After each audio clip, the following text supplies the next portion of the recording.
What if the most dangerous moment in persuasion is not when someone argues with you, but when you do not feel argued with at all? Influence begins in that quiet moment. You see a price, a crowd, a favor, a uniform, a deadline, a familiar face, or the phrase "one of us," and your mind starts moving before the evidence has been fully checked. Robert Cialdini's book is not saying that people are foolish. It is saying something more useful and more uncomfortable. Intelligent people need shortcuts, and because we need them, those shortcuts can be turned into handles. That opening question matters because the book is not a list of tricks. It is a map of how normal social intelligence becomes automatic. We want to repay kindness, keep our word, learn from other people, trust experts, respond to warm people, move before an opportunity disappears, and protect the groups we belong to. Those motives make society workable. But when a persuader can manufacture the cue without earning the truth behind it, the healthy rule can push us toward a bad yes. Cialdini keeps changing the scene because the pressure itself keeps changing shape. A favor does not work like a crowd. A public promise does not work like a deadline. A friendly room does not work like a medical hierarchy. The book's movement is therefore not one staircase repeated with new labels. It is a set of different decision rooms where the same deeper question returns. Did the cue earn the response it is asking for? Start with the mental shortcut itself. Imagine trying to investigate every decision from zero. Every product would require a private lab test. Every medical claim would require years of study. Every request from a friend would require a full motive analysis. Every public emergency would require perfect certainty before action. Life would become impossible. So the mind uses cues. Price can suggest quality. Credentials can suggest expertise. Popularity can suggest shared information. Scarcity can suggest urgency. A gift can suggest goodwill. The story hidden in that foundation is the buyer who does not know the object well and therefore leans on a substitute signal. In Cialdini's well-known jewelry example, a higher price made turquoise seem more desirable because price carried the meaning of quality. The object did not become better in the moment the price changed. The cue changed, and because the buyer was uncertain, the cue felt like knowledge. This is the first explanation the whole book depends on. A cue is useful only when it remains connected to the larger truth it is supposed to represent. Expensive may sometimes mean better, but it does not have to. A credential may sometimes mean competence, but it can also become costume. A crowd may sometimes contain information, but it can also contain imitation. Influence begins when a small cue starts carrying a decision too heavy for it. The viewer should begin with a simple habit. Do not ask only whether a cue feels familiar. Ask what the cue is standing in for. If a price is standing in for quality, what evidence supports that? If a title is standing in for expertise, what makes the expertise relevant here? If a deadline is standing in for value, would the thing still matter tomorrow? This turns automatic recognition into deliberate inspection. The first protection is to ask whether the shortcut still points to reality. That is not cynicism. It is maintenance. We do not throw away shortcuts because without them we would be helpless. We test whether the shortcut has been earned. Once that foundation is clear, Cialdini gives it a mechanical sound. Click-whir. The strange part is that the response can feel voluntary even when the track has already been laid. Cialdini's click-whir idea gives that track a sound. The click is the trigger. The whir is the prepared sequence. Once the trigger appears, the mind does not always reopen the whole case. It runs the response that has usually worked before. The turkey mother responds to the right sound, not to the full reality of the chick.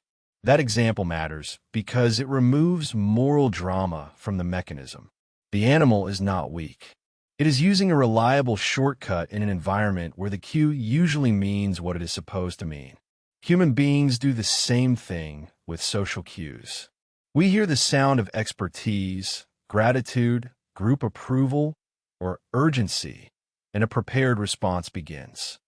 Cialdini's deeper warning is that human environments are full of people who can imitate cues. A seller can borrow the look of authority.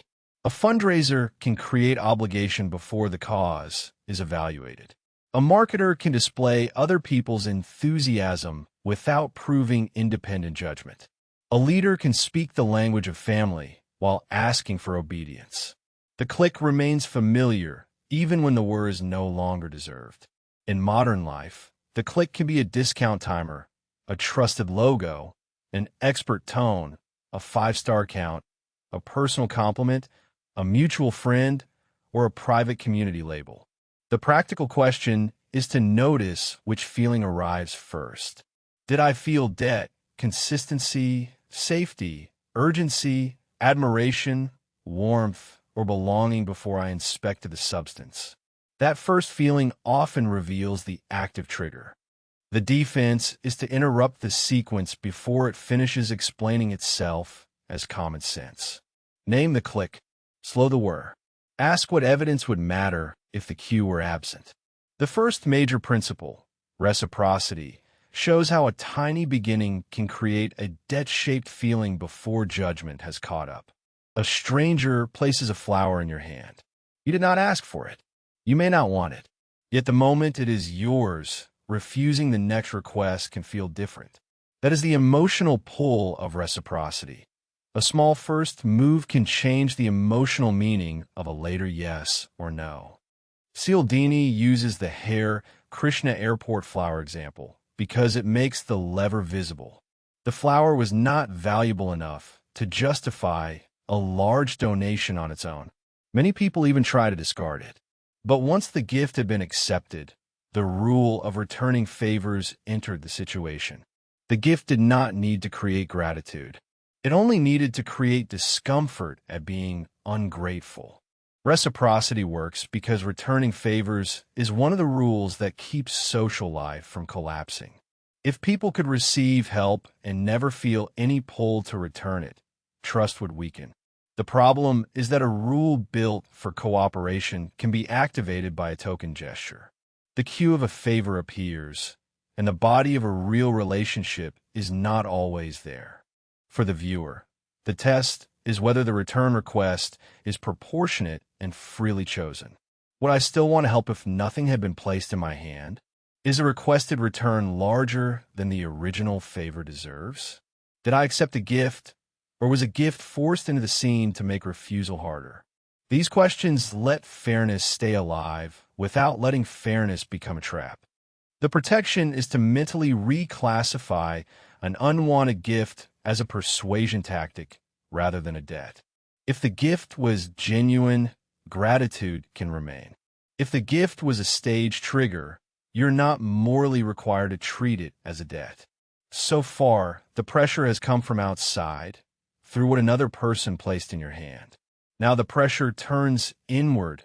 A previous yes begins to feel like a promise to the self. The tension in commitment is that a small yes can start looking like identity. At first you agree to something minor. Later, a larger request arrives, and refusing it feels as if you are contradicting yourself. The pressure is not only external. It is the private desire to remain the same person you appear to be a moment ago. The safe driving request and the large lawn billboard show the effect clearly.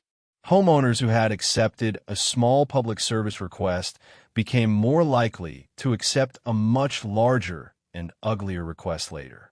The first action changed the meaning of the second. They were not merely evaluating a sign. They were protecting an image of themselves as civic-minded people. Consistency protects self-respect, public trust, and mental simplicity. A person who changes positions every hour becomes hard to trust, even to themselves. That is why the rule is valuable. But a persuader can engineer the first commitment to be easy, flattering, public, written, or effortful. then use the person's desire for consistency to carry a heavier burden. The viewer should ask whether the current request deserves agreement on its own. Am I honoring a real value or defending an old self-image? Would I choose this now if the earlier small action had never happened? Has new evidence appeared that should release me from the pressure to stay consistent? These questions protect integrity without turning integrity into a prison. A useful protection is permission to update yourself without calling the update hypocrisy. Real consistency should serve truth and values, not an accidental first step. A previous action can lock the self from inside. Social proof changes the source of evidence. Now the mind looks outward to the crowd. When you are uncertain and everyone else seems calm, what exactly are you trusting? That question opens social proof. The pressure is not always loud. It can feel like safety. If many people are laughing, buying, waiting, joining, or doing nothing, the mind treats their behavior as a clue about reality. Laugh tracks and bystander examples make social proof painfully concrete. Cialdini notes that laughter can influence how funny a show feels, even when people dislike the device. In emergencies, bystanders can look to one another, misread shared hesitation as evidence that nothing is wrong, and then collectively fail to act. The cue is not truth, it is visible behavior. Social proof says that other people can be a shortcut to reality when their behavior contains real information. If many independent people with similar needs have tested something, their experience may help. But if the crowd is imitating, staged, paid, confused, or irrelevant, the shortcut no longer deserves the weight we give it. Similarity and independence matter more than volume. The practical question is to inspect the crowd, not merely count it. Are these people informed? Do they choose independently? Are they similar to my situation? Is the setting ambiguous enough that everyone may be copying everyone else? 1,000 signals can still be weak if they are all reflections of the same original uncertainty. The protection is independence testing. Look for evidence outside the visible crowd, especially when the crowd appears suddenly, behaves too uniformly, or is being displayed by someone who benefits from your agreement. Crowds can make an action look correct. Liking can make a person feel correct. The room is friendly before the product is evaluated. That is the emotional entrance to liking. You may trust the person, enjoy the conversation, recognize a shared background, or feel softened by compliments. The offer begins to borrow light from the relationship around it. The Tupperware home party example shows this social channel clearly. The buyer is not standing alone in a store aisle. The buyer is in a social setting, often connected to a host, surrounded by games, demonstrations, and friendly obligation. The product may be useful, but the buying atmosphere is doing persuasive work that product features alone could not do. Liking works because warmth, similarity, attractiveness, compliments, and association reduce social friction. We are built to respond more easily to people who feel safe or familiar. That rule helps friendship, cooperation, and community. It becomes risky when the pleasant feeling is treated as evidence that the offer itself is good. The viewer should separate the person from the proposition. Would this deal still look strong if a stranger presented it coldly? Would I buy it without the compliment, the host, the shared identity, or the attractive presentation? Am I preserving a relationship by agreeing to something I do not actually want? These questions keep warmth human, but stop warmth from becoming proof. The protection is to move the offer into a cooler room inside the mind. Keep respect for the person, then evaluate price, need, quality, alternatives, and timing separately. Warmth made the offer feel safer. Authority changes the emotional route. Trust now comes through expertise, title, and symbol. Authority is necessary, and that is exactly why it can become dangerous. A modern life without expert trust would collapse. We need doctors, engineers, pilots, teachers, researchers, and skilled specialists. The problem is not authority itself. The problem is the symbol of authority outrunning the substance of authority. The nurse medication example makes the danger practical. When a doctor or doctor-like signal enters a medical setting, hierarchy can become so powerful that people may suppress ordinary checks. Cialdini uses this kind of example to show that obedience is not only a political or military problem. It can appear anywhere a title, uniform, or confident instruction narrows attention. Authority works because expertise saves time and prevents amateur mistakes. Deference is often rational, but expertise has boundaries. A person can be expert in one domain and irrelevant in another. A symbol can suggest knowledge without proving it. Confidence can feel like competence even when it is only performance. The viewer should ask 2 questions instead of 1. Is this person truly an expert on this exact issue? And is this expert trustworthy in this exact context? Those questions are different. Knowledge without honesty can mislead. Honesty without relevant knowledge can still be wrong. Authority deserves trust when both parts are present. The protection is to separate expertise, relevance, and trustworthiness. Look past the code, title, tone, office, production quality, or credential display. Up to this point, the mind has been asking whom to trust. Scarcity changes the question, what am I about to lose? Scarcity begins with a tightening feeling, decide now or lose it. The object, offer, seat, opportunity, relationship, or secret seems more valuable because access appears limited. The mind does not merely evaluate what the thing is. It reacts to the possibility that the thing may be taken away. The beef shortage experiment shows how scarcity grows stronger when exclusivity is added. Information about a coming shortage increased interest, and information that the shortage news was itself exclusive made the influence stronger. The desire was not only for beef. It was for advantage, access, and being among the few who knew. Scarcity works because potential loss can feel more urgent than equal gain. It also triggers reactance. When freedom appears restricted, the restricted option can become more attractive. Competition adds heat. If other people want the same limited thing, the object begins to carry the emotional charge of winning before its actual usefulness has been examined. The viewer should convert urgency into a usefulness question. Do I want this because it fits a real need, or because I fear losing the chance? Would the value remain if the deadline were gone? Is the scarcity real, relevant, and connected to quality, or is it only a pressure device? These questions cool the decision without ignoring genuine limits. The protection is to ask what actually changes if the option disappears. Some limits are real and matter. Others are theatrical. Losing an opportunity is one kind of fear. Losing distance from the group is another, and unity works through that deeper belonging pressure. Unity is warmer than liking and more dangerous when abused. Liking says this person feels pleasant, familiar, or attractive. Unity says this person is part of me, part of us, part of the group whose fate is tied to mine. That deeper bond can inspire generosity, courage, and sacrifice. It can also make refusal feel like betrayal.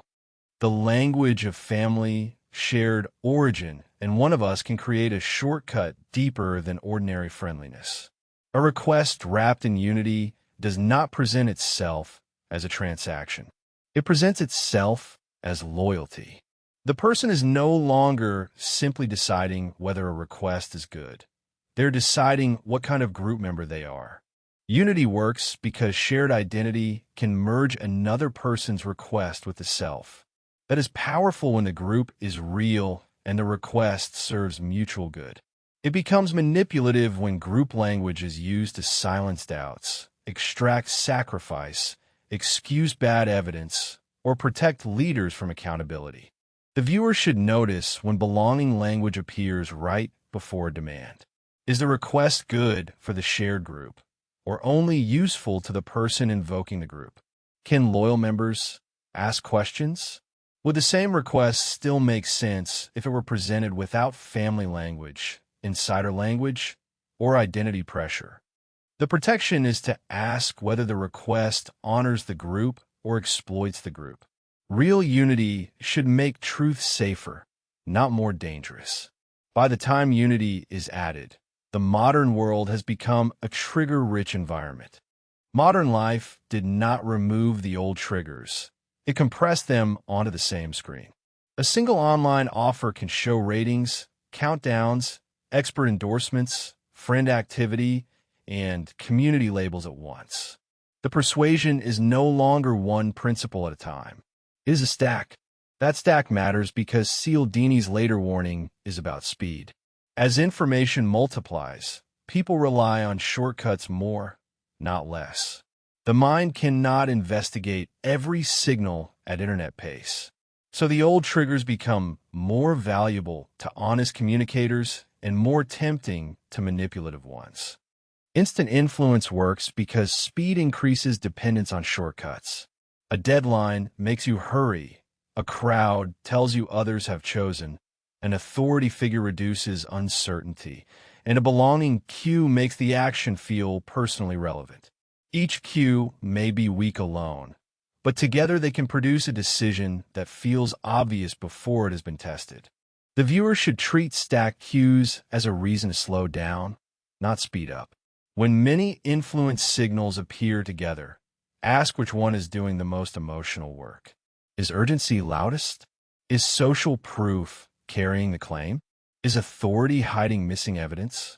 Is liking or unity making refusal feel disloyal? The protection is cue separation. Pull the signals apart, evaluate each one, then rebuild the decision only with cues that deserve to stay. Once the viewer can separate cues, the ethical question becomes unavoidable. When does influence become manipulation? That question keeps the book from becoming a cynical manual.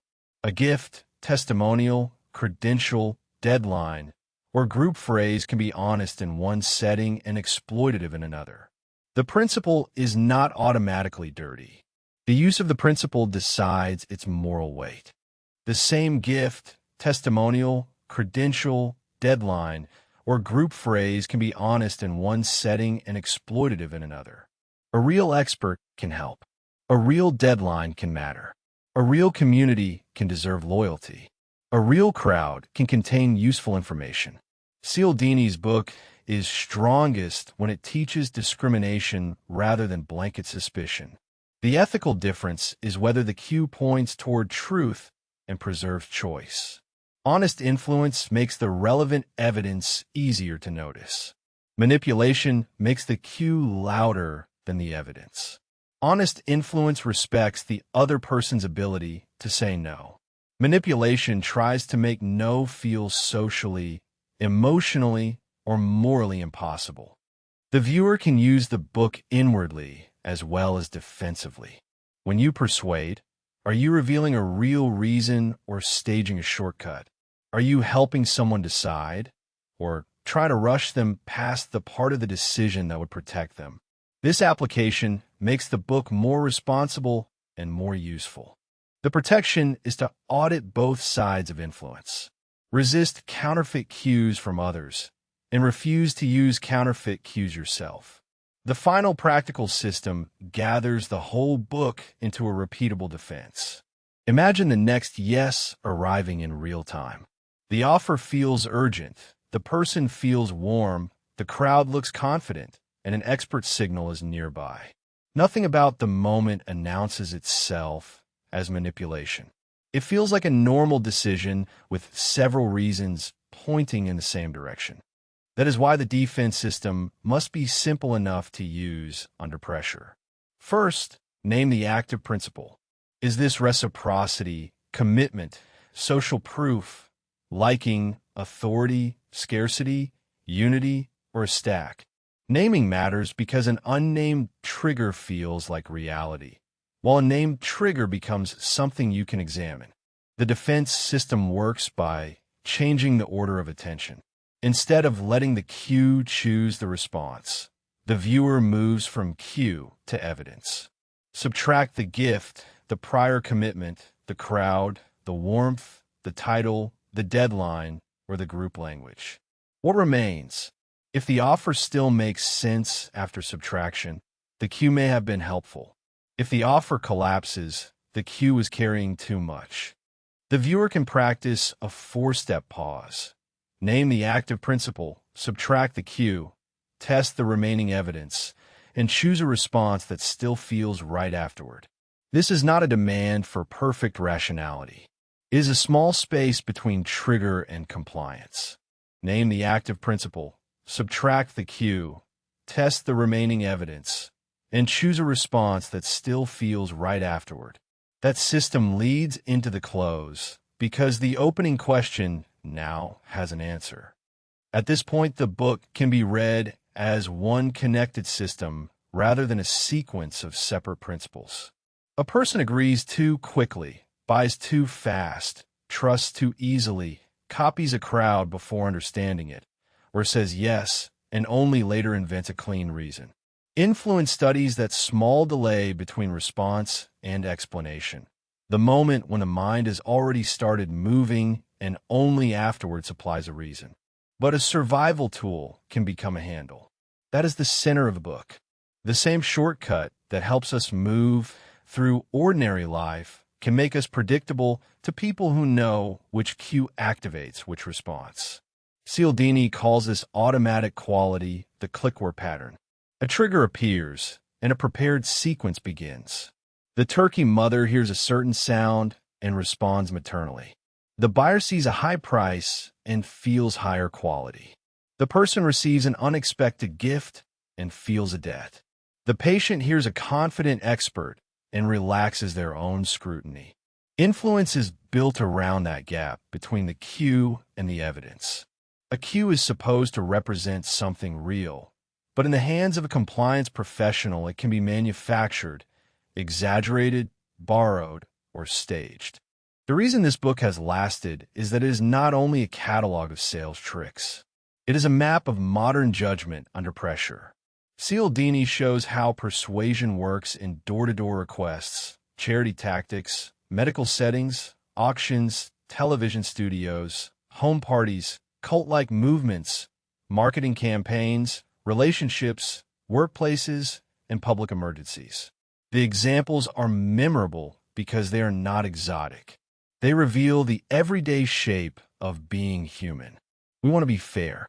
We want to be consistent. We want to learn from others. We want to like and be liked.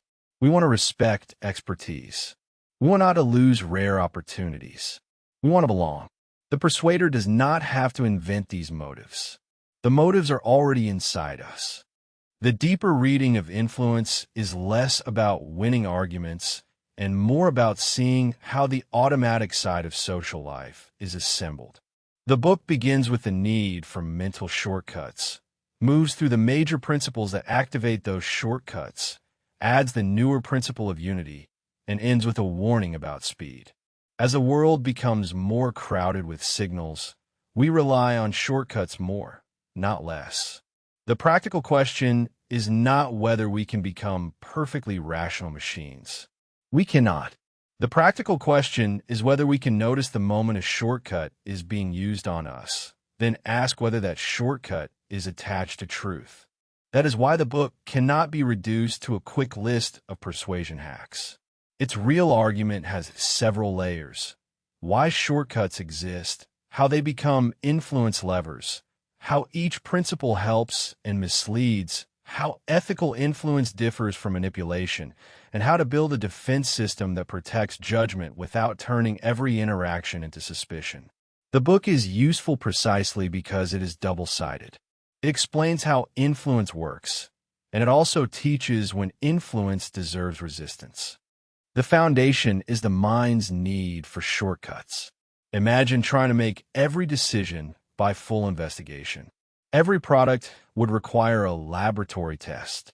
Every expert claim would require years of study. Every social situation would require a private investigation into motives. Every emergency would require complete certainty before action. Life would stop. The mind solves this by using cues. A cue is a small piece of information that stands in for a larger reality.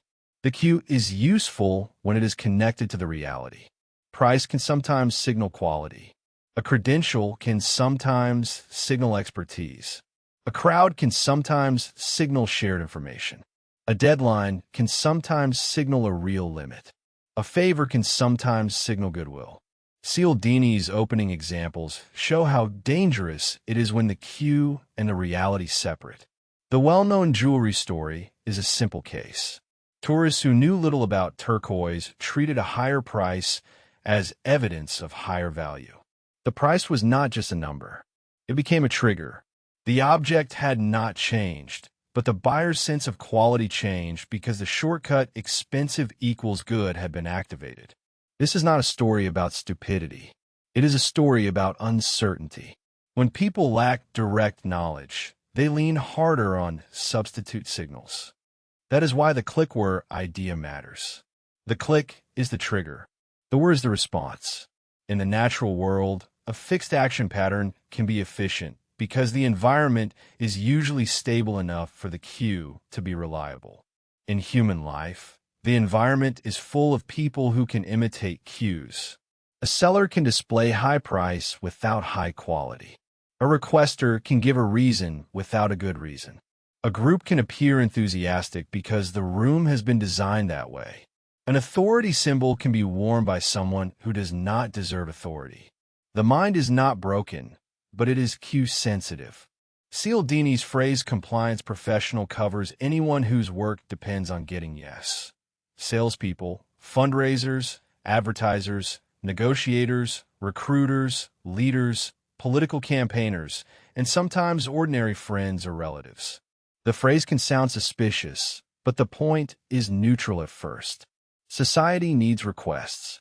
People need to persuade, teach, sell, lead, warn, invite, and coordinate.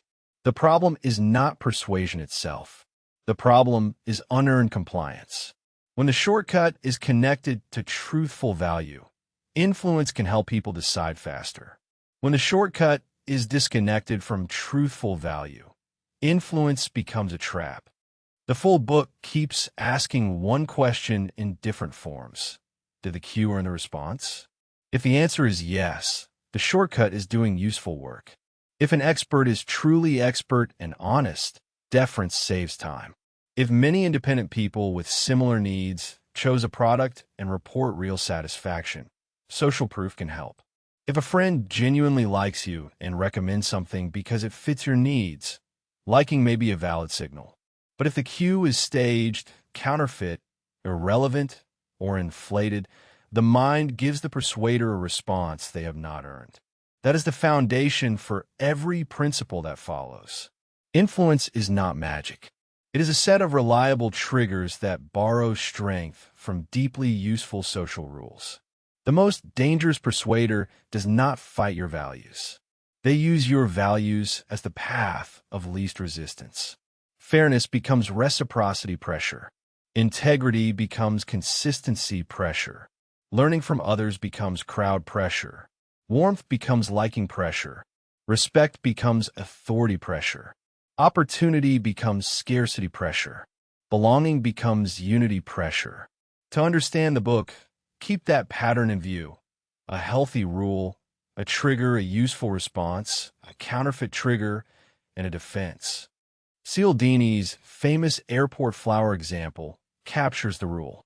Members of the Hare Krishna movement learned that strangers were more likely to donate after first receiving a flower or a small gift.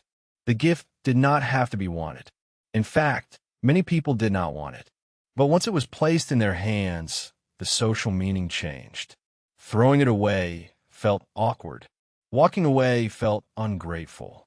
A tiny object created a debt-shaped feeling, and the donation became a way to clear the discomfort. The brilliance of the example is its disproportion. The flower was small. The pressure was not. Here is the misleading version. A manipulator can create obligation without real generosity. A free sample, a tiny favor, an unwanted gift, a compliment, or a first concession can be used to make the target feel indebted before they have chosen any relationship. The outside signal creates an inside feeling, and then the inside feeling is mistaken for independent judgment. Cialdini keeps returning to that movement. An external trigger becomes an internal reason.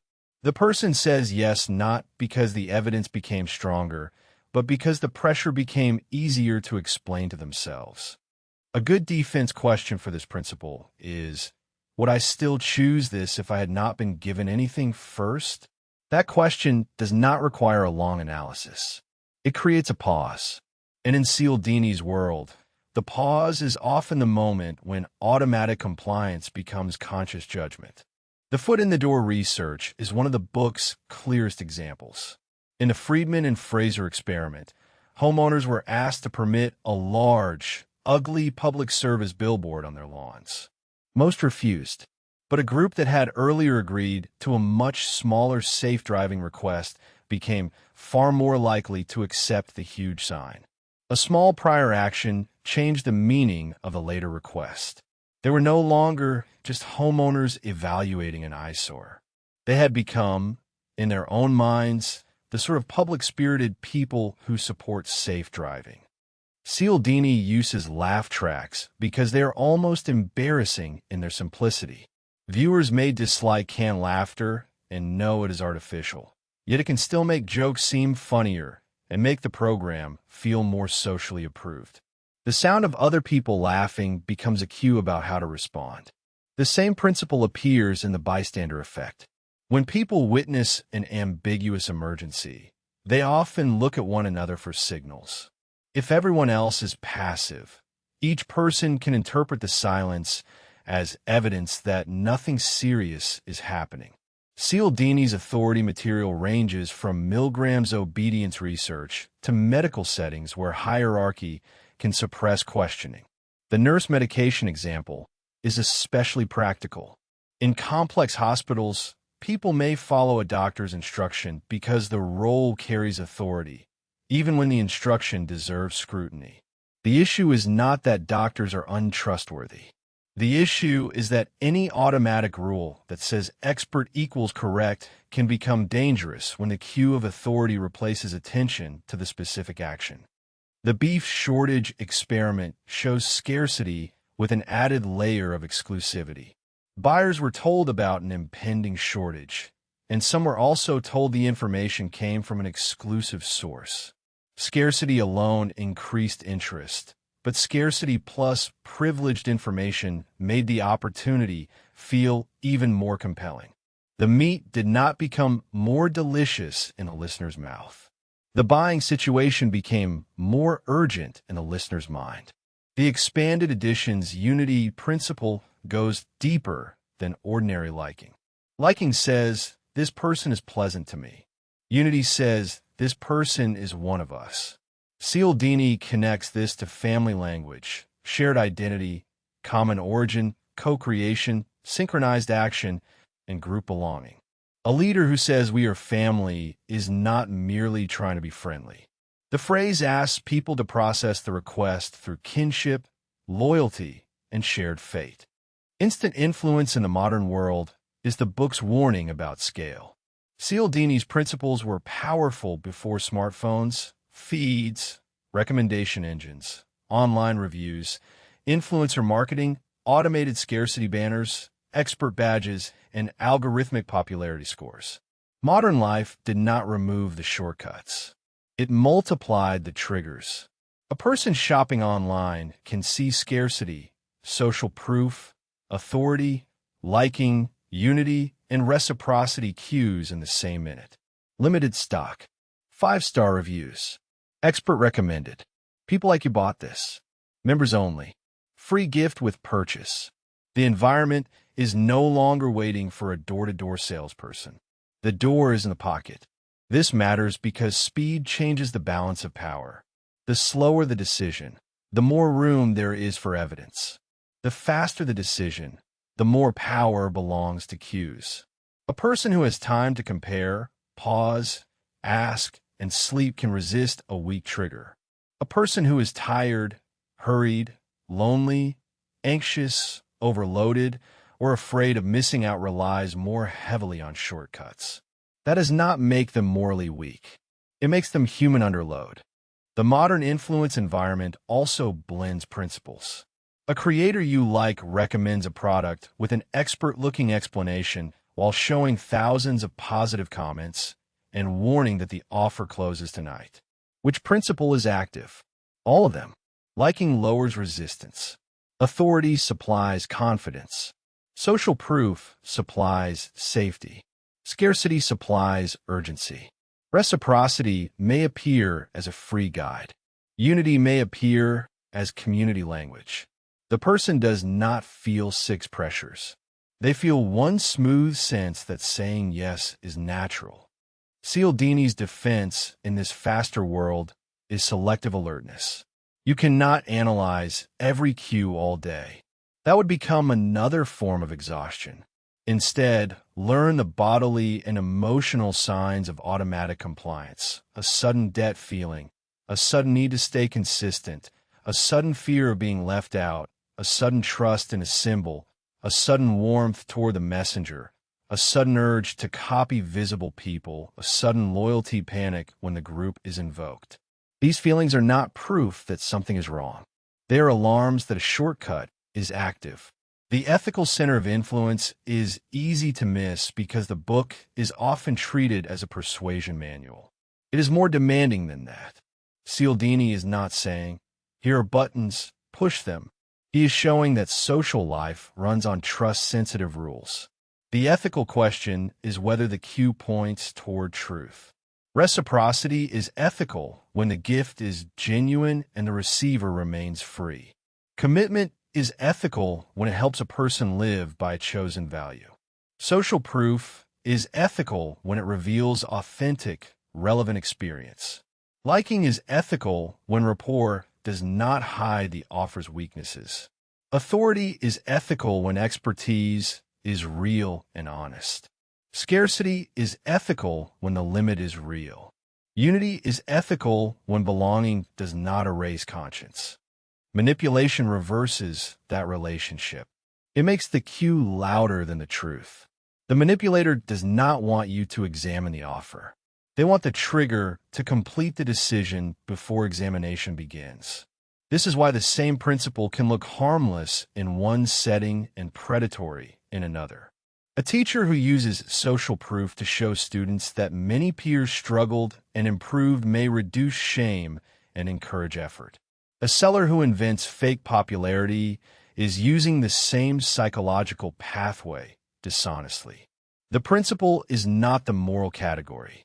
The truthfulness of the cue is the moral category. This matters for anyone who wants to influence ethically. Leaders, parents, teachers, creators, marketers, managers, doctors, coaches, and friends all influence. Refusing to influence is not possible if you communicate with other people. The standard is not absence of influence. The standard is honest influence. Make real value easier to see. Make true risks easier to understand. Make the choice clearer, not foggier. Use authority to explain, not intimidate. Use scarcity to inform, not panic. Use unity to deepen responsibility, not demand obedience. Use liking to create trust, not to smuggle a bad deal through the front door. The book also asks the receiver to take responsibility without self-blame. If you are influenced, that does not mean you are foolish. It means a human shortcut was activated. The question is what you learn from the pattern. Which cue works on you most strongly? Do you over-return favors? Do you keep bad commitments because changing your mind feels embarrassing? Do you trust crowds when uncertain? Do you trust warm people too quickly? Do you defer to confident experts outside their domain? Do you panic when options are scarce? Do you confuse group loyalty with good judgment? Your personal vulnerability map is more useful than a vague promise to be rational. The practical defense system begins with naming. Name the principle before deciding. This sounds small, but it is powerful because unnamed pressure feels like reality. Once named, it becomes a force you can inspect. This is reciprocity. This is consistency. This is social proof. This is liking. This is authority. This is scarcity. This is unity. Naming does not automatically decide the issue. It prevents the trigger from hiding inside the decision. The second step is subtraction. Mentally remove the trigger and ask what remains. If there were no free gift, would I want the product? If I had not made the small public promise, would I accept the large request? If there were no visible crowd, would the evidence persuade me? If I did not like the messenger, would the offer still be strong? If there were no title or uniform, would the reasoning still hold? If there were no deadline, would the opportunity still fit?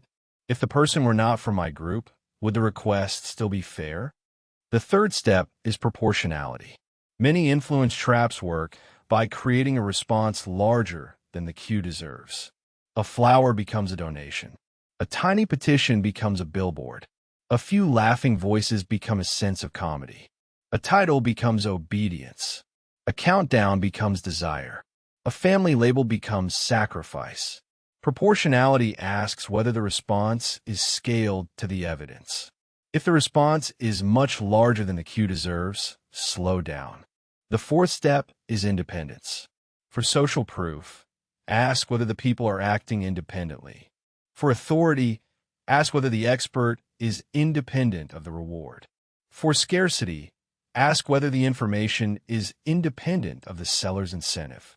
For liking, ask whether your affection is independent of the offer. For unity, ask whether group loyalty is independent of one person's private gain. Independence turns influence from theater back into information. The fifth step is future self-review. Imagine explaining the decision tomorrow without the emotional pressure of the moment. Would you say, I chose this because it fit my values, needs, evidence, and responsibilities? Or would you say, I felt bad refusing. I want to stay consistent. Everyone else seemed to agree. I liked the person. They sounded authoritative. It was almost gone. Or they were one of us. If the explanation depends mostly on the trigger, the decision needs more time. The sixth step is clean refusal language. Many people stay trapped because they can see the pressure but cannot exit socially. Prepare sentences in advance. I appreciate it, but the gift does not obligate me to buy.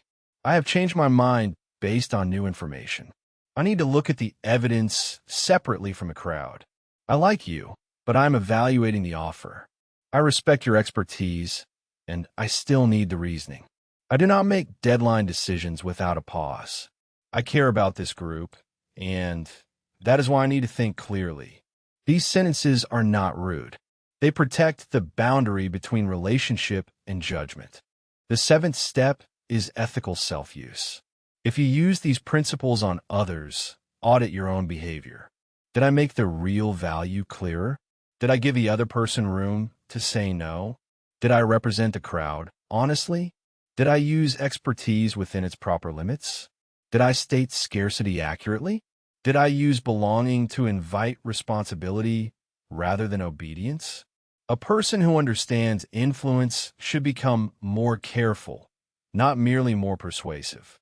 One more layer makes reciprocity easier to remember in real life. The principle rarely announces itself by name. It arrives as a feeling.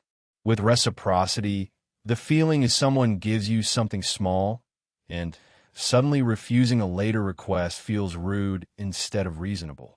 That feeling may be useful, but it is not a verdict. Treat it as data about the situation, not as the situation itself. In a full book reading, this is where Cialdini's argument becomes practical rather than merely descriptive. He is not asking you to memorize labels for a psychology test. He is training you to catch a transition. The moment a social cue stops being information and starts becoming pressure. When that transition happens, the defense is to restore the missing question. what is the evidence? To make the defense even more practical, imagine the principles as layers of one decision. You see an offer. First, reciprocity may ask whether you owe something. Then consistency may ask whether your previous yes must continue. Then social proof may ask whether others have already chosen. Then liking may ask whether the messenger feels safe. Then authority may ask whether an expert has spoken.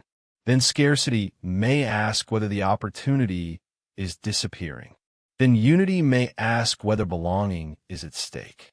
The more layers appear at once, the more deliberate the pause should be. This layered view explains why influence is not simply a sales book. It is a book about pressure density. A single influence cue may be easy to notice. Several cues stacked together can feel like reality itself. A charity request from a warm person after a free gift, surrounded by visible supporters, framed as a limited campaign, endorsed by a respected expert, and described as something people like us do, is not 6 separate arguments. It is one atmosphere. Cialdini teaches the reader to take the atmosphere apart. The source examples matter because they prevent the ideas from becoming vague. The airport flower is not merely about gifts. It shows that obligation can appear even when the gift is unwanted. The billboard experiment is not merely about consistency. It shows that a tiny prior act can reshape self-image. Laugh tracks are not merely about comedy. They show that apparent group reaction can influence private judgment, even when we know the signal is artificial. The bystander effect is not merely about cruelty. It shows that uncertainty plus public passivity can freeze decent people. The Tupperware example is not merely about parties. It shows that buying can be moved into a relationship frame. The medication authority material is not merely about hospitals. It shows why real expertise must still be paired with active attention. The beef shortage study is not merely about meat. It shows that scarcity becomes more powerful when it is joined to exclusive information. Unity is not merely about slogans. It shows that shared identity can reach deeper than attraction or friendship.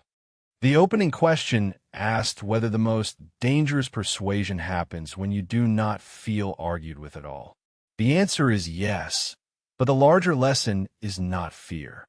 The larger lesson is disciplined awareness. Influence works because human beings need shortcuts, and those shortcuts often deserve respect. The mature move is not to destroy automatic judgment, but to inspect it when a cue starts asking for a response. Cialdini's book is memorable because it lets the viewer see the same pattern in many forms. Fairness becoming debt, integrity becoming consistency pressure, crowds becoming evidence, warmth becoming proof, expertise becoming obedience, limits becoming desire, belonging becoming loyalty, and speed multiplying every trigger. Each principle is different, but the practical question keeps returning. Did this cue earn the response it is requesting? The practical takeaway is simple enough to carry. When a decision suddenly feels obvious, pause long enough to identify what made it feel obvious. Then test whether that signal still points toward truth. If it does, use the shortcut gratefully. If it does not, let the feeling pass without obeying it. Keep the useful cue. Refuse the counterfeit. Use the shortcut, but make it prove its connection to truth.